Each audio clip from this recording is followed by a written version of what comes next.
Os comentadores.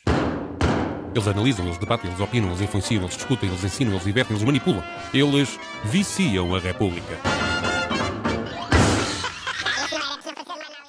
Ora viva, estamos aqui, eu, Pedro Tadeu e o Nuno Ramos de Almeida, para comentar os comentadores. Sentimos falta de dar réplica a todo um verdadeiro exército de comentadores que, para ser muito franco, argumentam sempre mais ou menos da mesma maneira e mais ou menos as mesmas coisas em relação a uma série de assuntos, e isso leva-nos a achar que era interessante darmos do nosso lado uma espécie de resposta àquilo que nós seguimos todos os dias, pelas televisões, pelos jornais e pela rádio, do que eles vão dizendo, porque sentimos falta de dar a nossa voz e de dizer as nossas importantes opiniões sobre estes assuntos. Portanto, vamos aqui dar réplica aos comentadores portugueses, àqueles que lideram a formação da opinião pública em Portugal, e vamos começar por uma escolha do Nuno Ramos de Almeida, que é uma declaração de Marcos Mendes.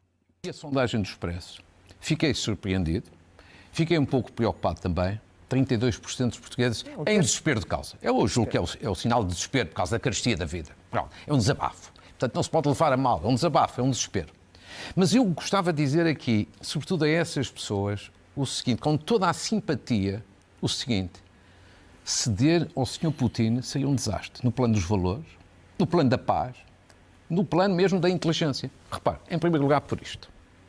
Se a Europa agora fizesse, digamos assim, a sua pressão entre aspas para a Ucrânia para ceder ao Sr. Putin, ele significava, o sinal que ele recebia era de que o Ocidente ficou frouxo, perdeu firmeza, perdeu coesão. O que significava, a seguir, é que depois da invasão da Ucrânia, vinha a invasão ou da Polónia, ou dos países bálticos, ou da Moldova, ou de qualquer outro país. Ou seja, nós nunca mais nos víamos livres deste homem, autocrata, ditador, sanguinário e perigoso. Portanto, cede-se uma vez e ele ganha e abusa. Das duas vezes que se olhou para o lado... Foi, exatamente. Ceder ao Sr. Putin seria repetir o erro que o Ocidente teve em 2008 e em 2014. Em 2008, o que é que aconteceu? Putin invadiu a Geórgia. O que é que fez o Ocidente? Praticamente nada. Umas sanções para inglês ver. Em 2014, ele percebeu, portanto, que tinha campo para avançar e voltou a abusar. Anexação da Crimeia. Como é que o Ocidente voltou a reagir? Frouxo. Nada de especial. Ou seja, se o Ocidente tivesse em 2008 na Geórgia, em 2014 na Crimeia, sido firme, determinado, coeso como está a ser agora em relação à Ucrânia, provavelmente nunca tinha havido invasão da Ucrânia. Ele passa por cima da questão de 32% dos portugueses, segundo aquela sondagem do Expresso, estarem a pedir que a guerra acabe, ou seja, quando eles dizem aceitamos cedências a Putin, estão no fundo a dizer acabem lá com a brincadeira da guerra. E volta a mobilizar a sua argumentação para defender as posições que a União Europeia tem tido nesta questão. Mas a argumentação que ele apresenta sobre a questão russa e ucraniana tem as suas falhas. E penso que é por isso que tu escolheste este depoimento para comentar, não é, Nuno? Para além de ser uma argumentação um pouco estranha, isto é, ele mistura alhos com bugalhos, ele diz a seguir vai haver uma invasão da Polónia, essa sim é membro da NATO, ele só falta falar de uma invasão de Marte, ele não consegue responder a uma questão que os portugueses que estão a sofrer com a guerra conseguem perceber, que é que a continuação da guerra não dá nenhuma garantia que no terreno militar a guerra se resolva de uma vez por todas. Porque nós vamos reparar, os russos têm entre 150 mil homens a 180 mil homens na Ucrânia. Com esse exército, como se vê, não dominam nem sequer as regiões do Donbass e as outras, e não, certamente que não vão invadir e tomar posse da Ucrânia por inteiro.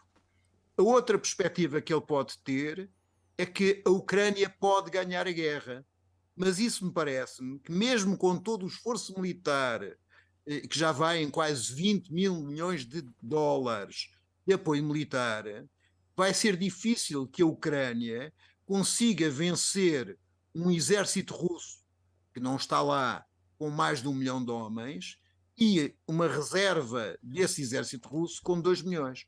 Quer dizer que a guerra, ao continuar, A única Não, coisa há uma via diferente, há é uma a via, radicalização das posições. há uma via diferente para ganhar essa guerra, que é a guerra nuclear. Não, essa via é ótima porque eu não tenho que pagar a conta de casa porque não vamos sobreviver. Isto é, a guerra nuclear é de facto final. E estamos muito mais próximos do que estávamos no início deste processo. Recordemos que antes desta invasão, a 24 de fevereiro, nós tivemos 8 anos de guerra na Ucrânia e a Europa não fez nada para cumprir os acordos de paz que a própria Europa assinou com a Rússia e com a Ucrânia, que é os acordos de Minsk. Porque há, de facto, um problema na Ucrânia que é anterior a esta invasão. Esta invasão é muito grave, mas há um problema que é anterior. Quer dizer, a Ucrânia é constituída por um conjunto de povos e um conjunto de culturas que têm que ter uma expressão e têm que ter um equilíbrio. E foi a União Europeia, ao patrocinar um golpe de Estado em 2014, que quebrou esse equilíbrio também, ou ajudou a quebrar. Portanto, a questão está, quanto mais tarde forem negociar um acordo de paz, mais mortes haverá no terreno, mais difícil será uma solução de compromisso. E isso 32% dos portugueses já perceberam. São aqueles que sofrem na guerra.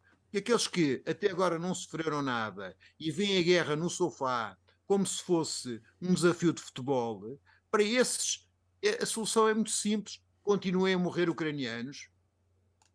É a solução que propõem. Há aqui um outro aspecto nessa sondagem que eu acho relevante. Lendo os detalhes, percebe-se que cerca de 12% das pessoas, que são as que têm menos rendimentos, as que estão a sofrer mais com as consequências da guerra e, portanto, têm mais dificuldades em aguentar a pressão económica que está a cair sobre todos nós, 12% dessas pessoas, nesse universo de 12%, aliás, mais de metade já tem a posição de querer uma negociação, uma saída rápida para a questão da guerra e, portanto, ceder a algumas exigências de Putin, que foi a forma como a pergunta foi feita. Que também é uma forma um bocadinho...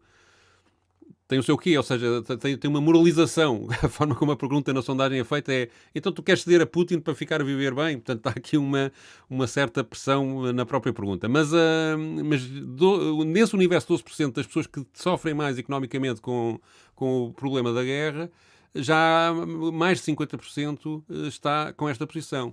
Isto faz antever que, à medida que as coisas forem agravando, e nada indica que, do ponto de vista económico, as coisas não piorem muito nos próximos tempos, vai haver uma pressão da opinião pública, uma maioria, que provavelmente vai ter esta posição.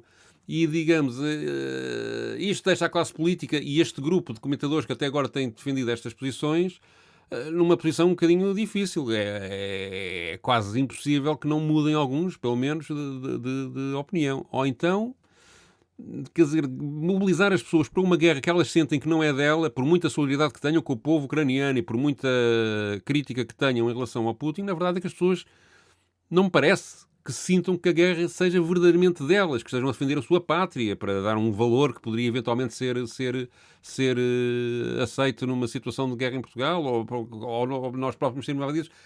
A solidariedade acaba por ter um preço. É o que isto parece. Isto coloca toda a situação numa... A forma como isto foi conduzido coloca as pessoas num dilema moral que também é uma injustiça para elas próprias. Terem que estar a decidir, então eu apoio os bons ou os maus, mas se eu apoiar os bons... a minha vida fica miserável. Se apoiar os maus, a minha vida melhora. É uma coisa completamente insustentável. Mas o problema é que eu acho que assim nem se consegue resumir desta maneira, porque a questão é assim, é óbvio que nós podemos concordar que a Ucrânia tem o direito a existir como país independente. Claro que sim. É óbvio que a grande maioria, a esmagadora maioria dos portugueses concordará com isso. Como é óbvio que nós podemos concordar, e isso não é dito, que as populações do Donbass têm direito a viver em paz e não serem permanentemente bombardeadas. E os partidos da população de cultura russa têm direito a não ser proibidos. E havia uma situação que tinha resolvido esse problema, que eram chamados Acordos de Minsk, que desde o início o Ocidente se abnegou em não cumprir. A invasão da Rússia a 24 de fevereiro alterou a situação. Não é uma invasão justa, a guerra não é justa, mas a guerra, para acabar, tem que haver negociações. E as negociações têm que resolver os problemas de base que estão na origem deste conflito. E dizer apenas que há um lado diabólico e um lado bom, não resolve esse problema. Primeiro porque não corresponde à realidade e depois porque não o está a resolver. E mesmo as sanções, vamos ver para que lado é que vão rebentar. Porque a ONU fez um grande choradinho, justo, para poder ir o trigo ucraniano e os cereais ucranianos para salvar o terceiro mundo. Na realidade, a esmagadora maioria dos barcos que saíram foram para a Europa Ocidental e para as potências ricas. Desses barcos, quase nenhum desses barcos foi para os países pobres e esses países, sim, estão à beira de uma catástrofe total, para além das populações ucranianas e para além das populações russas que lá vivem. Portanto, acho que a guerra tem que parar e esse deve ser o objetivo. E ao contrário do Dr. Marcos Mendes, que de facto não se entra na carteira esse problema e acha que se não pararmos agora ele vai invadir Miami, Polónia e Marte, o resto já percebeu que isto não funciona. Muito bem, vamos mudar de assunto, porque este assunto da guerra vai ser recorrente nas nossas conversas, imagino eu. Eu escolhi, Infelizmente. infelizmente, eu escolhi aqui um pequeno depoimento de Paulo Portas para tentar dar o exemplo de como se faz passar uma mensagem subliminar. Sobre os referendos que estão ainda a decorrer nas regiões ucranianas que estão ocupadas, eles terminam amanhã. Entre a condenação internacional e a acusação de coação, em que é que ficamos? André, vamos lá ver. A gente tem que ter cuidado com as palavras, mas como é que se faz um referendo num país onde há 13 milhões de deslocados? As pessoas não estão nas suas casas, nos seus bairros, nem nas suas províncias. Primeiro ponto. Sem campanha eleitoral. Como nós vimos pelas imagens, o voto não é secreto. E as urnas são móveis. Tudo isto E armadas. tem... Isso mesmo. Este é o primeiro ponto. O segundo... E lembra esta imagem extraordinária, porque aqui está um busto de Vladimir, de Lenin, como quem está a observar o que os soldados vão fazer antes de votarem. Uma das coisas que eu acho graça neste depoimento do Paulo Portas é aquela hesitação quando ele diz Vladimir, ele ia dizer Vladimir Putin, é que ele próprio já interiorizou a confusão permanente que se tenta fazer entre comunismo e o que o Sr. Putin representa. E então aproveita este momento para aproveitar uma fotografia em que está um busto de Lenin com os soldados em fundo a votarem lá no referendo que ele organizou, que o Sr. Vladimir Putin organizou, para, mais uma vez, passar uma associação entre a antiga União Soviética, a atual Rússia e o comunismo. E eu associo isto, do meu lado, à permanente tentativa de encontrar, junto dos comunistas da Europa toda, e no caso português, do Partido Comunista Português, por causa das suas posições de crítica à guerra e de recusa da aceitação da leitura que tem sido feita dos acontecimentos, procurar transformá-los numa espécie de inimigo interno, que aliás já foi uma expressão usada pela Presidente da Comissão Europeia, que é um instrumento de mobilização da opinião pública para a guerra. Como nós estávamos a dizer há bocadinho, não é? Como não se sente um inimigo interno, a opinião pública tem tendência, por muita solidariedade que tenha com o povo ucraniano, a deslaçar esse apoio face às dificuldades que enfrenta. Se tiver um inimigo interno, provavelmente haverá uma capacidade de mobilização diferente. E esta permanente mistura entre União Soviética, comunismo e guerra do Sr. Putin, penso eu que é uma forma de caminharmos para encontrar rapidamente um inimigo interno, e isso parece-me gravíssimo. Bom, eu estou de acordo com a nota de humor que o Paulo Portas e o Putin concordam, porque no dia 24 de fevereiro, no seu discurso de justificação da invasão, o Putin foi dizer que o povo ucraniano e o povo russo eram exatamente o mesmo povo e que a criação da Ucrânia era uma criação artificial feita pelo Lenin, pelos comunistas, que destruíram uma coisa que era uma realidade no mesmo povo. Portanto, parece-me de alguma forma atribuir a maldade ao Lenin corresponde enfim, é uma coisa comum entre o Paulo Portas e o Sr. Putin. Aliás, que do ponto de vista económico não devem variar muito a concepção e até do ponto de vista do capitalismo existente. A Rússia até pouco tempo era um paraíso liberal em que havia uma taxa fixa de impostos que tanto pagavam os ricos como os pobres. O que é que significava? É que os pobres poupavam muito pouco dinheiro com isso. E os ricos e os oligarcas, esses ganhavam muito dinheiro. E não é muito diferente que a solução que muitas vezes o Dr. Paulo Portas advoga para a própria economia portuguesa. Mas acho que é importante isso que estás a dizer, que há uma confusão permanente entre a União Soviética e a Rússia, entre o poder existente atualmente na Rússia, que é um poder que se estabeleceu contra a União Soviética, extinguindo a União Soviética, onde existia a Ucrânia, aliás, era parte da União Soviética. Sim. Outro depoimento que tu escolheste foi uma intervenção do Lobo Xavier que tem um pouco a ver com, ou aliás, na minha opinião, tem mesmo tudo a ver com esta confusão permanente em que se tenta meter o Partido Comunista Português a propósito de tudo e de nada. Meloni não é adepta de Mussolini. A senhora Meloni é tão adepta de Mussolini como Durão Barroso.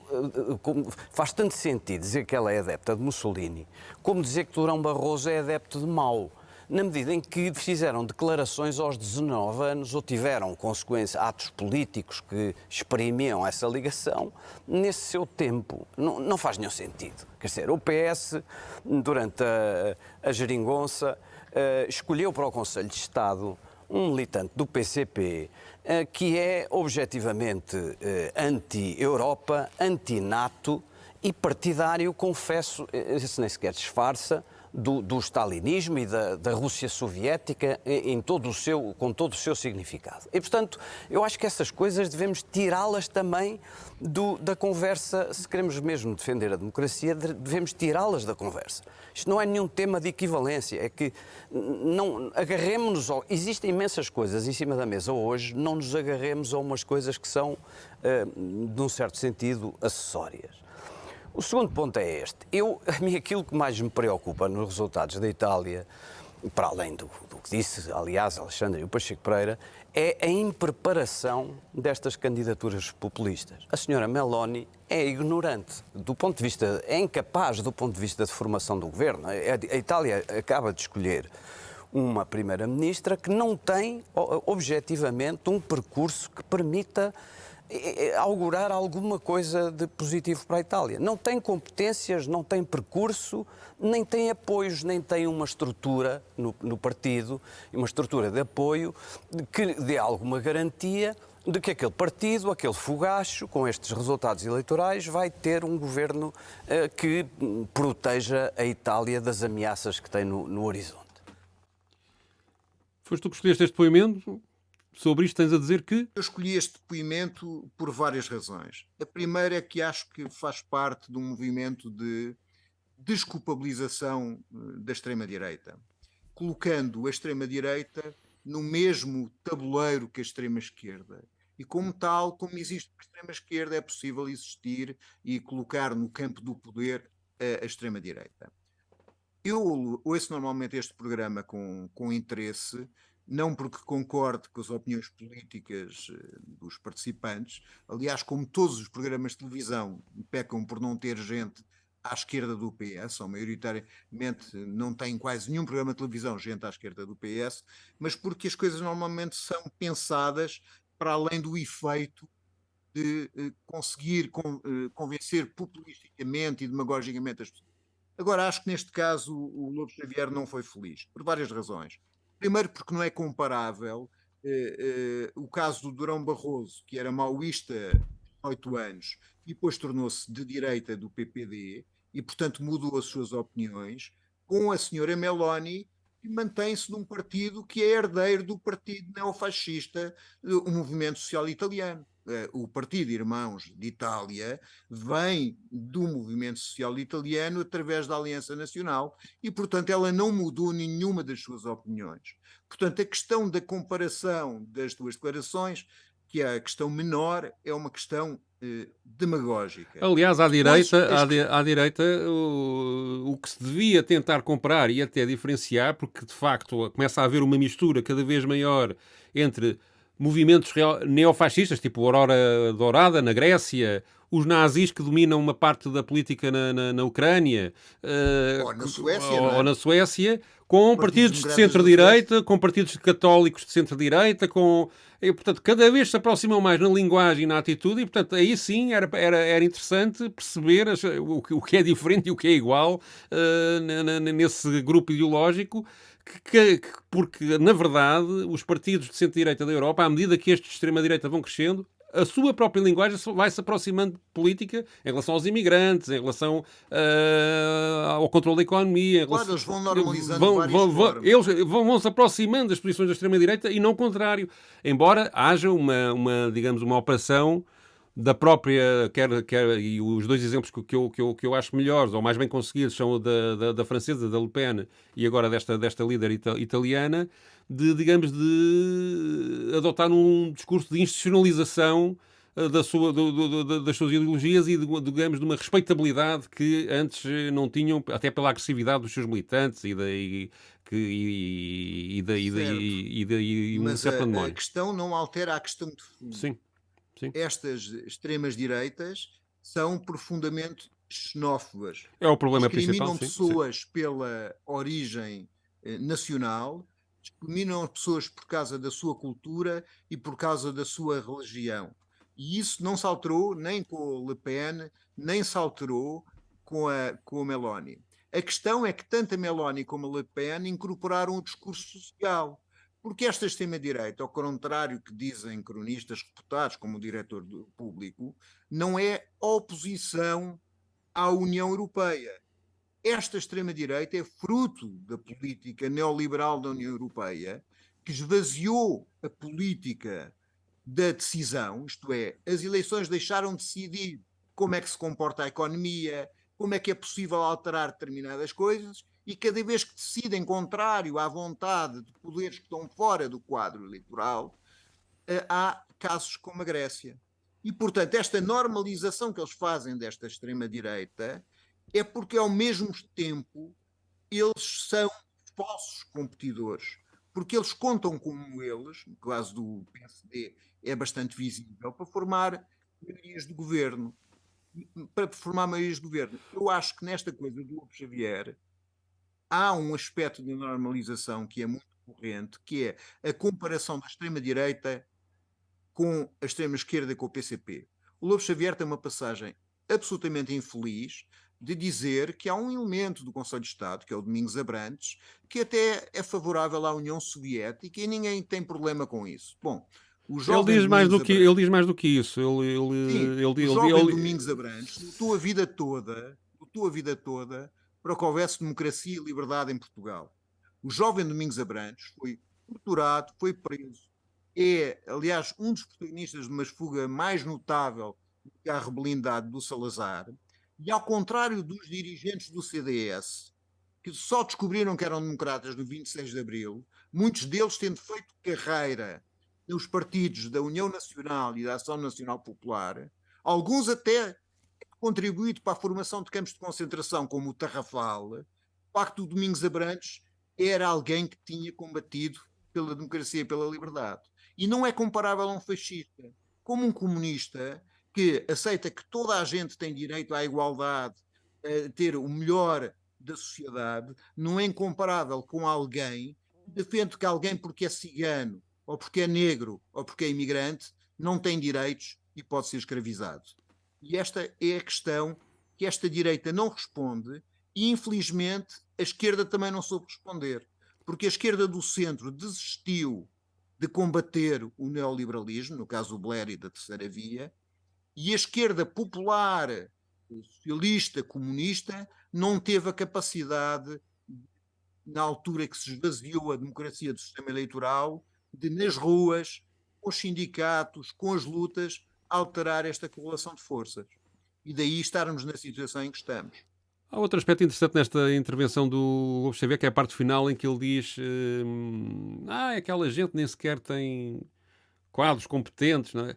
Ao mesmo tempo há aqui é a elite a falar para os de baixo, não é? E isto é um mecanismo que nós, que somos os advogados dos grandes bancos, que trabalhamos, conhecemos os tapetes vermelhos do poder, que bebemos do fino, como se dizia antigamente, olhamos para os de baixo, vem aqui esta gente aqui incomodar e só atrapalhar. Esta arrogância, que provavelmente foi uma coisa involuntária, não é? Mas a arrogância com que a atitude do poder olha para baixo é um motor que alimenta estes populismos. É um motor que faz com que as pessoas que estão desiludidas e tristes com a degradação da sua qualidade de vida, que têm razões para invejar o seu vizinho que é tão miserável como ele, mas que porque levou um subsídio que ele não levou, ele começa a ficar irritado porque ninguém pensa nele, ninguém o ajuda. E essa máquina de alimentação do voto de protesto é muito, muito aditivada com declarações deste tipo. Nós e eles. E eu penso que se esta classe política está realmente preocupada com a ascensão da extrema-direita e com, de facto, componentes fascistas no meio dela, devia perceber que se tem que aproximar das pessoas reais e não manter-se lá num pedestal, numa torre de marfim, não é? Que as afasta cada vez mais da realidade. Eu acho que este é talvez o comentário mais interessante deste. Não, porque eu acho de facto que tu pegas num ponto fundamental, que é um dos aspectos que faz com que não haja uma resposta social ao neoliberalismo e à extrema-direita é a desvalorização das pessoas. As pessoas foram profundamente desvalorizadas. Todas as pessoas estão numa situação miserável, a culpa deixou de ser uma culpa social, o seu trabalho deixou de ser digno de acrescentar valor, e aquilo que é um problema individual, como se fossem os mandriões. E depois, se repararmos até na evolução da nossa comunicação social, houve tempos em que nós tínhamos uma secção chamada trabalho, depois passámos a ter uma secção chamada economia, e agora é negócios, e depois, se calhar, empreendedores. Isto é, parece que toda a riqueza deste país é criada por um conjunto de pessoas que têm uma pequena ideia de uma coisa qualquer. Toda a gente que trabalha todos os dias não contribui e não tem direito a uma vida digna. E esta desvalorização das pessoas que trabalham no dia-a-dia, esta coisa de considerá-las uma ralé, é uma coisa que tem um efeito político imediato. Os bairros ricos votam muito mais que os bairros pobres. E isto é propositado e faz parte do embrulho ideológico que o neoliberalismo conseguiu vender-nos a todos e que é repetido nestes maravilhosos programas de comentadores até à exaustão. Vamos voltar aqui para a semana a comentar outros comentadores. Até já. Os comentadores. Eles analisam, eles debatem, eles opinam, eles influenciam, eles discutem, eles ensinam, eles divertem, eles manipulam. Eles viciam a República.